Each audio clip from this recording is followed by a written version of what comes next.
Hello friend, मेरा नाम है अखिलेश और आपका स्वागत है हमारे यूट्यूब चैनल एग्जाम गुरु अखिलेश में। आपको बताना है भारत के मुख्य निर्वाचन आयुक्त की नियुक्ति कौन करता है। तो यहाँ पर सही आंसर हो जाएगा आपका राष्ट्रपति। भारत का राष्ट्रपति भारत के मुख्य निर्वाचन आयुक्त की नियुक्ति करता है। क्वेश्चन नंबर दूसरा देख लेते हैं। ये रहा आपकी स्क्रीन पर। आपसे पूछा गया है भारत की सर्वाधिक सीमा किस देश से लगती है। तो यहाँ पर सही आंसर क्या हो जाएगा। यहाँ सही आंसर है आपका ऑप्शन नंबर डी, बांग्लादेश से भारत की सर्वाधिक सीमा लगती है। आप सभी को पता होगा। क्वेश्चन नंबर 3 देख लेते हैं। क्वेश्चन नंबर 3 में पूछा गया सापेक्षता का सिद्धांत, थ्योरी ऑफ रिलेटिविटी, किसने दिया था। तो यहाँ पर सही आंसर हो जाएगा आपका option number C, Albert Einstein ने। Option number C right answer हो जाएगा। क्वेश्चन नंबर 4 देख लेते हैं। 4 में आपसे क्या पूछा गया है। 4 में आपसे पूछा गया है नीली क्रांति के बारे में। तो नीली क्रांति किससे संबंधित है, ये क्वेश्चन पूछा गया है। तो यहाँ सही आंसर हो जाएगा ऑप्शन नंबर डी, मत्स्य पालन। बिल्कुल सही आंसर हो जाएगा।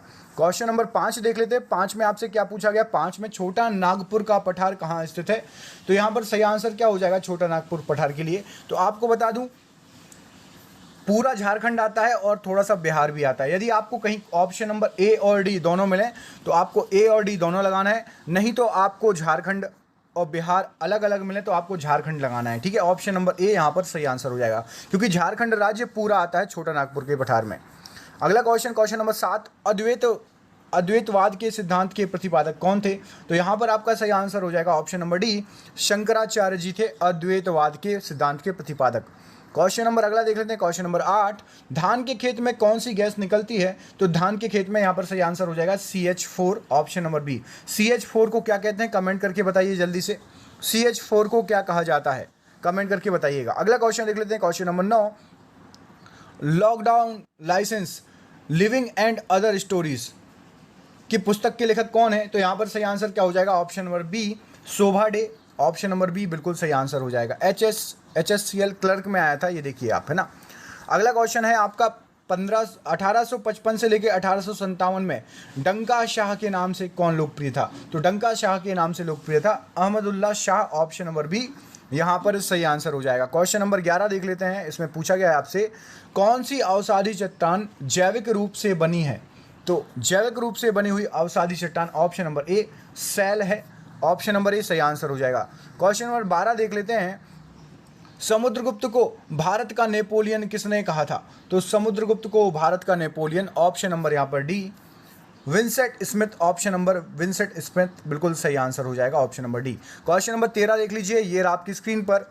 औरंगजेब का इस्लामी कानून के बृहत्तम सार संग्रह का नाम क्या था। तो यहाँ पर सही आंसर है आपका ऑप्शन नंबर ए, फतवा ए आलमगिरी।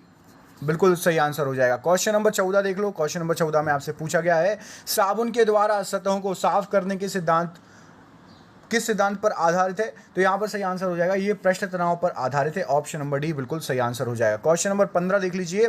LPG गैस में कौन सी गैस होती है, LPG में कौन सी गैस होती है। तो यहाँ पर सही आंसर है आपका प्रोपेन और butane. Option number B right answer हो जाएगा। क्वेश्चन नंबर अगला देख लो। क्वेश्चन नंबर 16 में आपसे पूछा गया है नेपा, NEPA का फुल फॉर्म क्या होता है। तो यहाँ पर ऑप्शन नंबर सी सही आंसर हो जाएगा, national environment policy act. Option number C NEPA का फुल फॉर्म है। अगला क्वेश्चन देखिए, TADF का फुल फॉर्म क्या हो जाएगा, TADF का।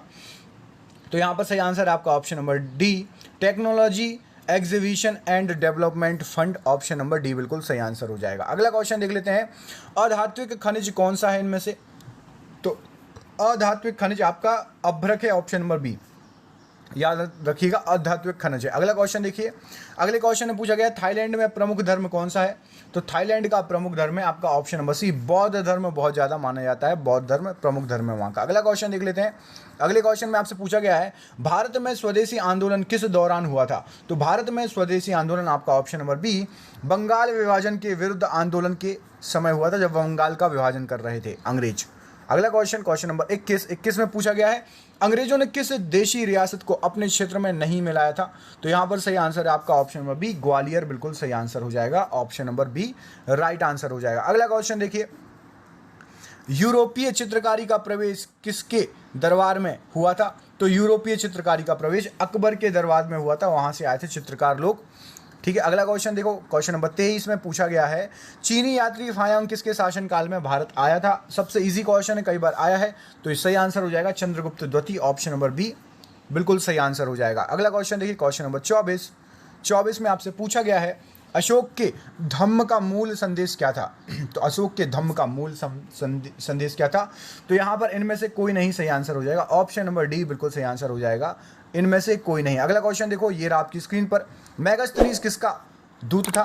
तो मेगास्थनीज किसका दूत था, तो सेल्यूकस, ऑप्शन नंबर ए बिल्कुल सही आंसर हो जाएगा, सेल्यूकस का दूत था।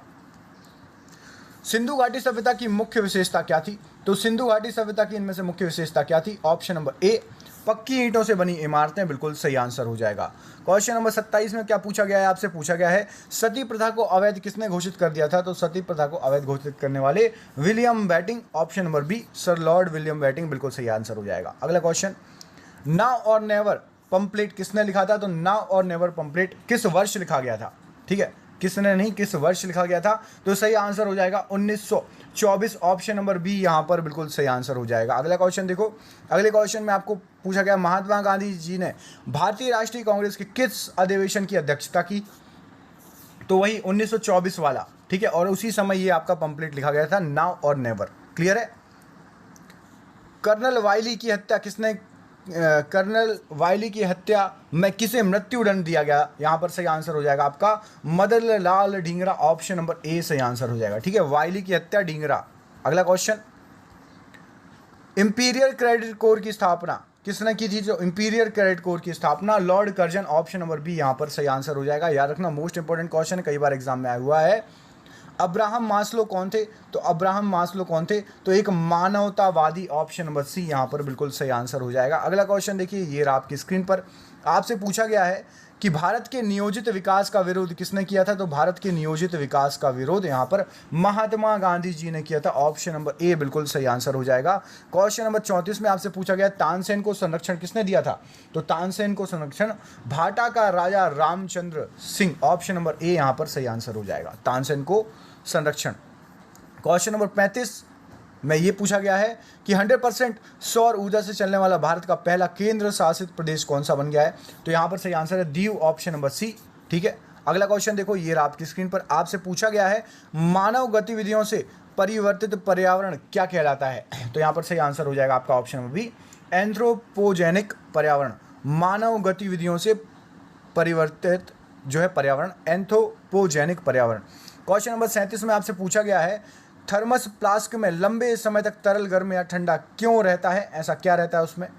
तो संचालन और संवहन एवं विकिरण, ए और बी दोनों, ऑप्शन नंबर सी यहाँ पर सही आंसर हो जाएगा। क्वेश्चन नंबर 38 में आपसे पूछा गया, किस जीव का रक्त सफ़ेद होता है। तो यहाँ पर सही आंसर है तिलचट्टा, ऑप्शन नंबर बी, तिलचट्टा का रक्त सफ़ेद होता है, याद रखना। अगला क्वेश्चन, क्वेश्चन नंबर 39, भारतीय भाषाओं का केंद्रीय संस्थान कहाँ पर है। तो भारतीय भाषाओं का केंद्रीय संस्थान, ऑप्शन नंबर बी मैसूर में है, याद रखना, मैसूर सही आंसर हो जाएगा इस प्रश्न के लिए।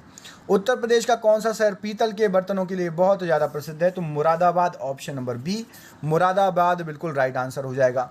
41 में आपसे पूछा गया है, नोबेल पुरस्कार से सम्मानित प्रथम महिला कौन थी।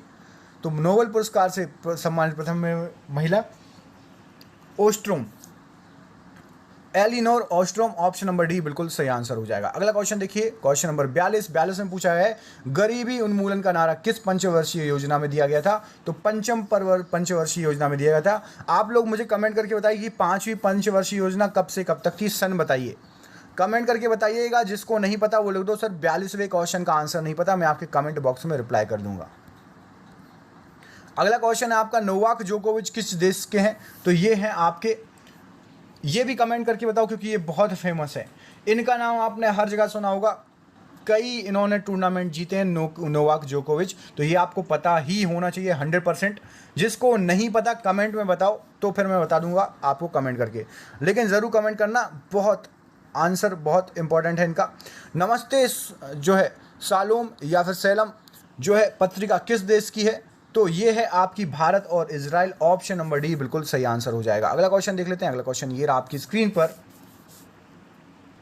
अगले क्वेश्चन में पूछा गया कि भारत की प्रथम हिंदू महिला न्यायाधीश कौन थी। तो यहाँ पर सही आंसर क्या हो जाएगा, सही आंसर है आपकी सुमन कुमारी, ऑप्शन नंबर बी बिल्कुल सही आंसर हो जाएगा, सुमन कुमारी। अगला क्वेश्चन देखो, क्वेश्चन नंबर 47।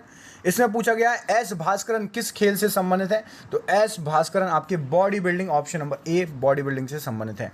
अगला क्वेश्चन है आपका, हिट रिफ्रेश पुस्तक के लेखक कौन है? तो ये है सत्य नडेला। सत्य नडेला, सत्या नडेला को आप कैसे जानते हो? सत्या नडेला के बारे में यदि आपने सुना हो तो कमेंट करके बताओ किस पोजीशन पर है सत्या नडेला।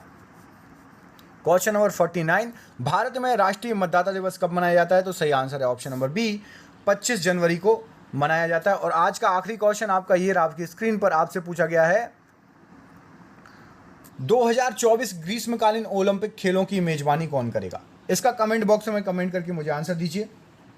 आपके हो गए टोटल 50 क्वेश्चन, इसमें 100 क्वेश्चन, इसका पार्ट 2 भी ला दूंगा।